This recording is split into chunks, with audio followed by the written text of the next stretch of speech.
Private విద్యా సంస్థల్లో 1, 1, 2, 2, 3 ర్యాంకులు సాధించాలంటే ప్రతిభ గల విద్యార్థులను లక్షలాది రూపాయలు వెచ్చించి కొనుగోలు చేసి తద్వారా కోట్లు గడించడమే ప్రైవేట్ విద్యా సంస్థల లక్ష్యంగా మారింది.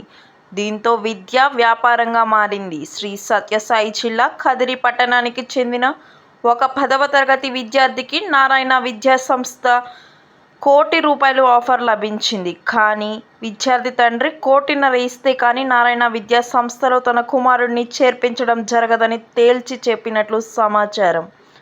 గతంలో కూడా కదిరి ప్రాంతానికి చెందిన అనేక మంది 10వ తరగతి విద్యార్థులను లక్షల రూపాయలు వ్యయం చేసి నారాయణ విద్యా సంస్థ కొనుగోలు చేసి తమ కళాశాలలో చేర్పించుకున్నట్లు తెలుస్తోంది.